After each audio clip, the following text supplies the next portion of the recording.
या बातमीपत्राचे प्रायोजक आहेत टायझर। नमस्कार, आपण पाहताय कोकणचं नंबर 1 महा चॅनल कोकण 7 लाईव्ह। बातमीपत्रात आपलं स्वागत। सुरुवात करूया हेडलाईन्सना। हेडलाईन्सचे प्रायोजक आहेत Tyzer. Now experience sheer softness of Tyzer super soft shirts.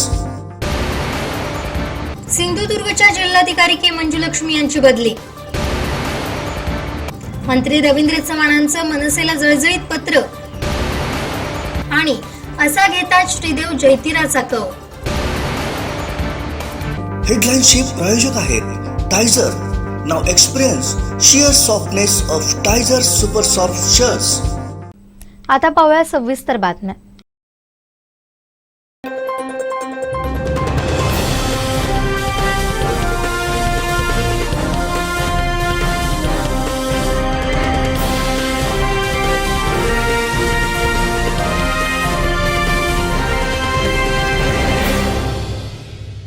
Mahalakshmi तथास्तु मॉलची रक्षाबंधन स्पेशल ऑफर 7 सप्टेंबर पर्यंत मर्यादित। अवश्य भेट द्या महालक्ष्मी तथास्तु गारमेंट अँड एप्रेस, Aditya business centre, Gandhi Chowk, Sawantwadi. Mobile 9860 2593 76 75 88 44 81 18। बाजारात विविध रानभाज्या दाखल होऊ लागल्यात। सिंधुदुर्ग जिल्ह्यात पावसाळ्यात रानभाज्या खाण्यासाठी खवय्यांची जास्त पसंती असते ती अळंबी, कणकीचे कोंब यांना। वर्षातून केवळ पावसाळ्यात आढळणारी जंगली अळंबी, कणकी आणि चिबारीचे कोंब मिळवण्यासाठी सिंधुदुर्ग जिल्ह्यातील जंगल परिसर आणि छोटा वनराईचा परिसर खवय्ये पालथे घालत असतात। आषाढाच्या शेवटी आणि श्रावणाच्या सुरुवातीला पावसानं उसंती घेतली की लख्ख ऊन पडतं आणि जंगल भागातील चिबारीच्या कोंबांसाठी शेतकरी आणि खवय्ये तुटून पडतात। सध्या सावंतवाडीत बाजारपेठेत चिवारीचे कोंब आणि कणकीचे कोंब मोठ्या प्रमाणात विक्रीला आले। कणकीच्या कोंबापासून भाजी आणि लोणचं बनवलं जातं। चिवारीच्या कोंबांपासून भाजी आमटी बनवली जाते। ते फ्राय करूनही खाल्ले जातात। काही जण त्याचे तुकडे करून मिठाच्या पाण्यात खारवून ठेवतात। पावसाळ्यात विविध प्रकारच्या रानभाज्या मिळतात, त्या मिळवण्यासाठी गावागावातून अनेक जण सकाळीच जंगलाच्या दिशेनं मार्गस्थ होतात। सध्या कोकण परिसरातील कणकीची बेटे फुलून नष्ट झाली आहेत, त्यामुळे कणकीचे कोंब अभावानंच आढळले आहे। हत्तीचे ते आवडते खाद्य। कणकीच्या कोंबांसाठी पायपीट करावी लागते। चिवारीचे कोंब मात्र तुर्तास मोठ्या प्रमाणात मिळतात, याची विक्री करून ग्रामीण भागातील महिला पैसे कमावतात। ग्रामीण भागातून सावंतवाडीत येणाऱ्या या चिवारी आणि कणकीच्या कोंबांना विशेष मागणी आहे।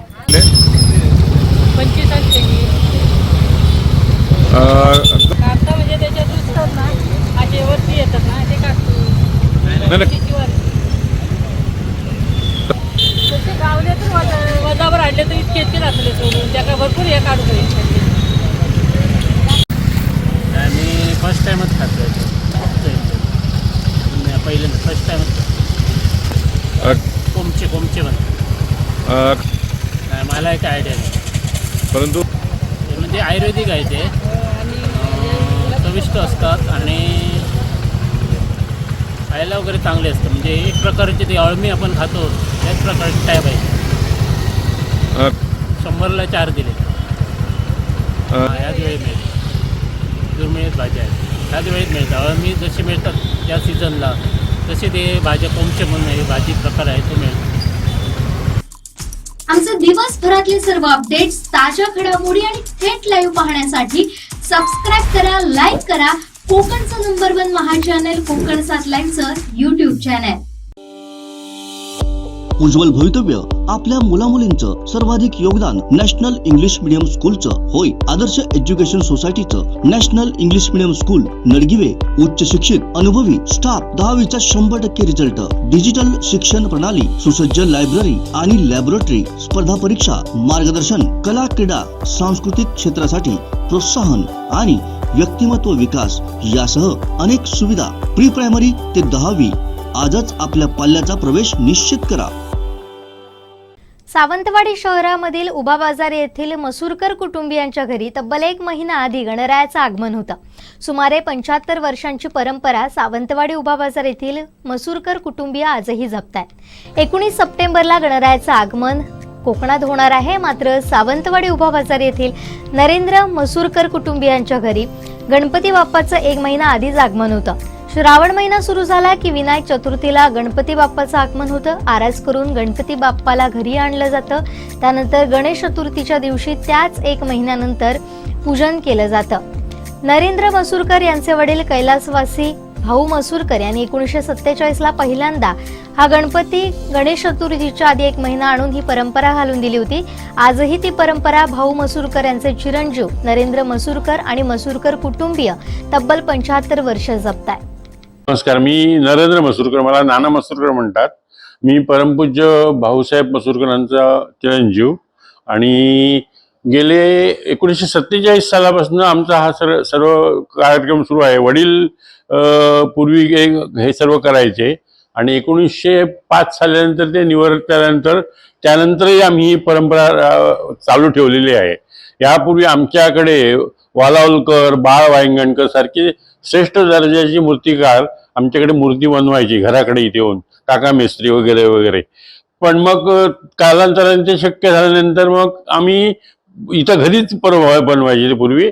आता आम्ही गेली 15-1 वर्ष हे विलासराव मांजरेकर आहेत त्यांच्याकडनं हा गणपती करून घेतो आणि तो भाद्रपद चतुर्थीला आम्ही जो पुजतो त्याच्या अगोदर श्रावण शुद्ध चतुर्थीला आम्ही तो घरात आणतो. कारण त्यामध्ये आणण्याची संकल्पना एवढीच आहे की कुठल्याही परिस्थितीमध्ये ज्या संकट निवारण करण्याची शक्ती जी आहे ती शक्ती आपली ही म्हणजे गणेशाचं पूजन सुद्धा बघा आपण सुरुवातीला करतो त्याप्रमाणे आम्ही गणपतीची घरामध्ये त्या दिवशी आणण्याची सर्व तयारी करतो आणि त्यानंतर मग भाद्रपद शुद्ध चतुर्थीला आम्ही तो गणपती पुजतो. कारण एवढंच आहे की त्याच्या अगोदर म्हणजे तुमची आषाढी एकादशी संपल्यानंतर जो भाग सुरू होतो तो आपला म्हणजे चातुर्मासाचा भाग सुरू होतो आणि चातुर्मासामध्ये आपल्याला वेगवेगळ्या प्रकारचे आपले सण साजरे केले जातात चातुर्मासामध्ये. तर त्यामध्ये हा गणपती हा आपल्याकडे इकडे कोकणातला महत्वाचा आपला जो आहे उत्सव आहे तो साजरा केला जातो आणि त्यामुळे आम्ही त्या भाद्रपद शुद्ध चतुर्थीला पूजवायच्या अगोदर 1 महिना घरामध्ये आणतो हा गणपती. कारण त्यामध्ये कसं आहे की कुठल्याही परिस्थितीमध्ये आपल्या घरामध्ये विघ्न येऊ नयेत ही त्यामागची भावना आहे, अशी आमची वडिलांची धारणा होती. म्हणून आमचे वडील 1947 सालापासून हे सर्व करत होते. पूर्वी घरी स्थापन करायचं. आता आम्ही विलासराव मांजरेकर आहेत त्यांच्याकडनं आम्ही हा आणतो. आमचे दिवसभरातले सर्व अपडेट्स, ताज्या घडामोडी आणि थेट लाईव्ह पाहण्यासाठी सबस्क्राईब करा, लाईक करा कोकणचं नंबर 1 महा चॅनल कोकण 7 लाईनचं YouTube चॅनल. उज्ज्वल भवितव्य आपल्या मुलामुलींचं सर्वाधिक योगदान नॅशनल इंग्लिश मीडियम स्कूलचं होय. आदर्श एज्युकेशन सोसायटीचं national English medium school Nadgive उच्च शिक्षित अनुभवी स्टाफ, 10वीचा 100% रिझल्ट, डिजिटल शिक्षण प्रणाली, सुसज्ज लायब्ररी आणि लॅबोरेटरी, स्पर्धा परीक्षा मार्गदर्शन, कला क्रीडा सांस्कृतिक क्षेत्रासाठी प्रोत्साहन आणि व्यक्तिमत्व विकास यासह अनेक सुविधा. प्री प्रायमरी ते 10वी आजच आपल्या पाल्याचा प्रवेश निश्चित करा. मुंबई गोवा हायवेच्या कामाला सुरुवात होऊन 17 वर्ष झाली. ना महामार्ग पूर्ण झालाय ना खड्ड्यांपासून सुटका झाली आहे. त्यातच या महामार्गाने अनेकांचे जीव घेतले. असं असतानाही अनेक ठिकाणी टोल आकारणीही होऊ लागली आहे. याच मुद्द्यावरून मनसे आक्रमक झाली आहे. खुद्द अध्यक्ष राज ठाकरेंनी महाराष्ट्र सैनिकांना रस्त्यावर उतरण्याचे आदेश दिले. राज ठाकरे एका भाषणात म्हणालेत, पनवेलपासून सावंतवाडीपर्यंत मुंबई गोवा महामार्गाचं काम वेळेत व्हावं यासाठी पक्ष म्हणून ताकदीनं रस्त्यावर उतरा. सर्वसामान्य लोकांना त्रास होईल असं आंदोलन नको, पण आंदोलन असं करा की सरकारला धडकी भरली पाहिजे. यानंतर मनसेकडून अनेक टोल नाक्यांची तोडफोड झाली. यावरून आता सार्वजनिक बांधकाम मंत्री, सिंधुदुर्गचे पालकमंत्री रवींद्र चव्हाण यांनी मनसेला जळजळीत पत्र लिहिलंय. मंत्री रवींद्र चव्हाण पत्रात लिहितात, दगड फोडला तर कलाकृती उभी राहते आणि दगड फेकला तर विध्वंस होतो. याची कोणीतरी कधीतरी आठवण करून द्यावी म्हणून आज हे पत्र लिहितोय. मुंबई गोवा महामार्गाचं काम अंतिम टप्प्यात अतिशय वेगानं सुरू आहे आणि त्यातही सार्वजनिक मालमत्तेची तोडफोड महाराष्ट्र विरोधी आणि विनाशकारी मानसिकतेची आहे. जे कार्यकर्ते स्वतःला महाराष्ट्र सैनिक म्हणवतात त्यांनी स्वतःला प्रश्न विचारायला हवा. की कुठला सैनिक आपल्या देशाचे आणि आपल्या राज्याच्या मालमत्तेचे तोडफोड करून नुकसान करतो? तो कसा काय महाराष्ट्र सैनिक?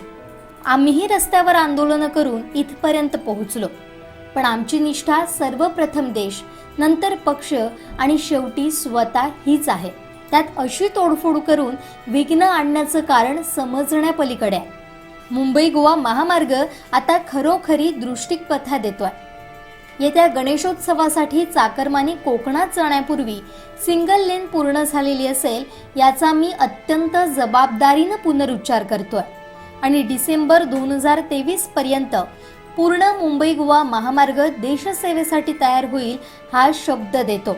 म्हणून दगड भिरकावून तोडफोड करणारी विनाशकारी विचारसरणी नको. आता त्याऐवजी दगड रचून नवा इतिहास रचणारी प्रगतिशील कामं करणारी तरुणाईची साथ हवी अवघ्या महाराष्ट्राला. कोकणचा सुपुत्र म्हणून अनेक लहान मोठ्या समस्या जवळून बघितल्या होत्या. यातल्या अनेक समस्यांचं मूळ मुंबई गोवा महामार्गाच्या रखडलेल्या चौपदरीकरण हेच आहे.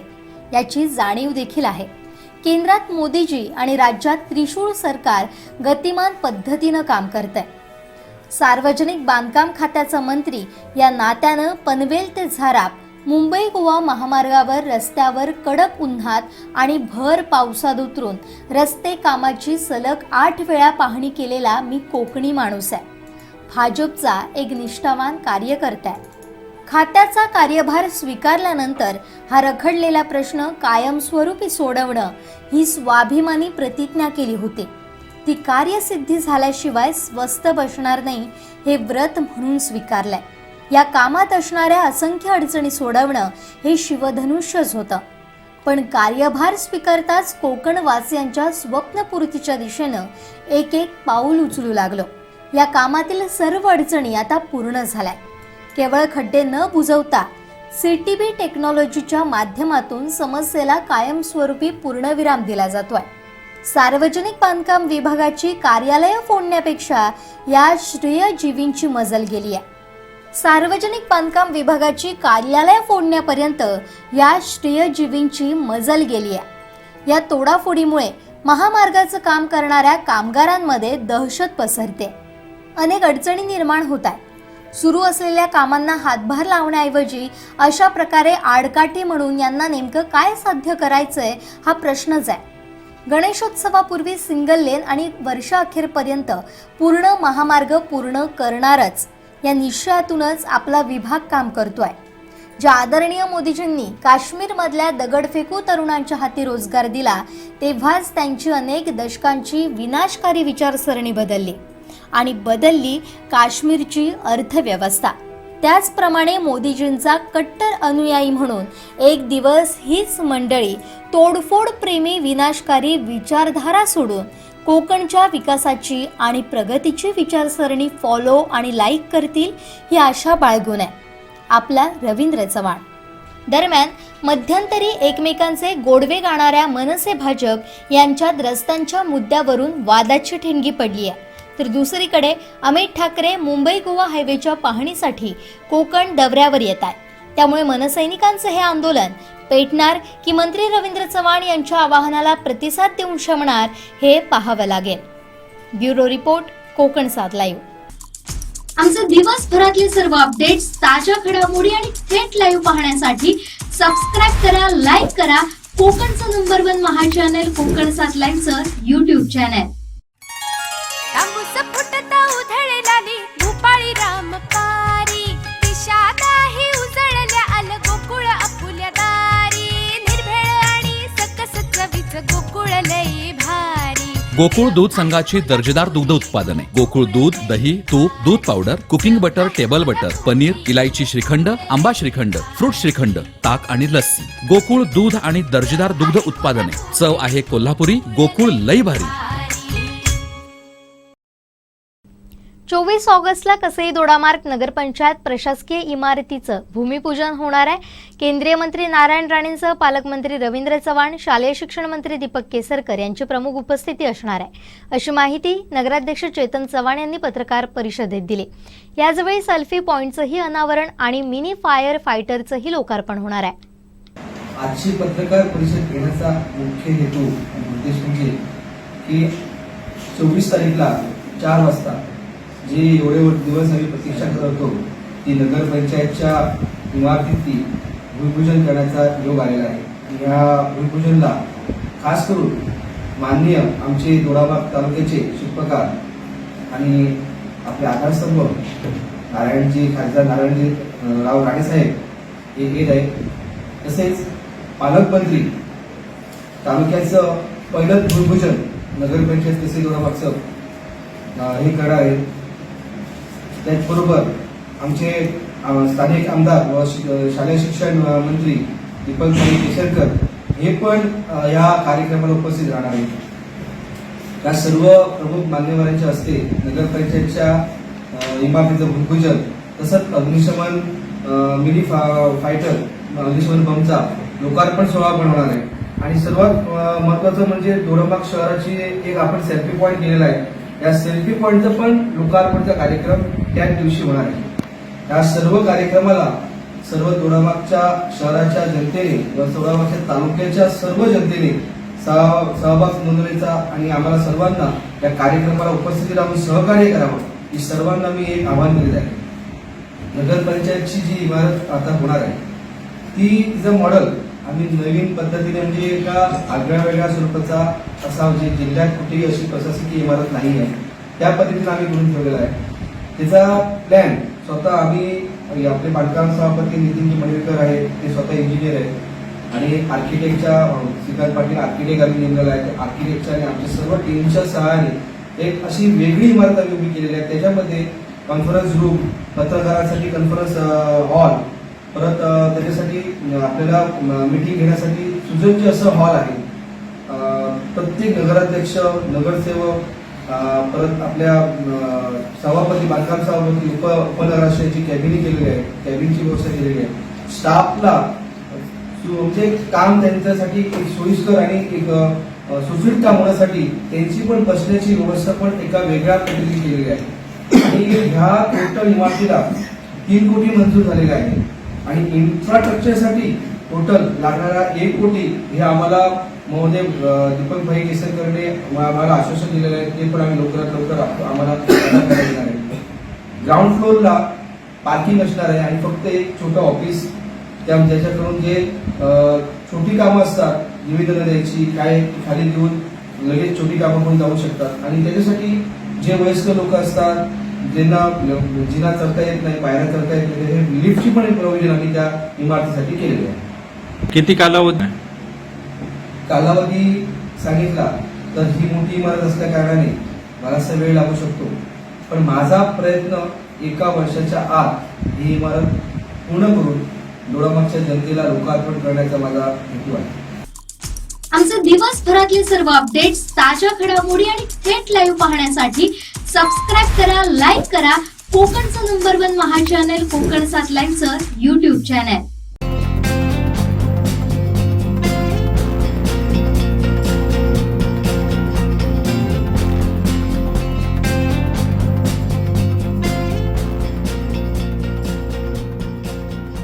अनंत टिप्या रिफ्रेश व्हा.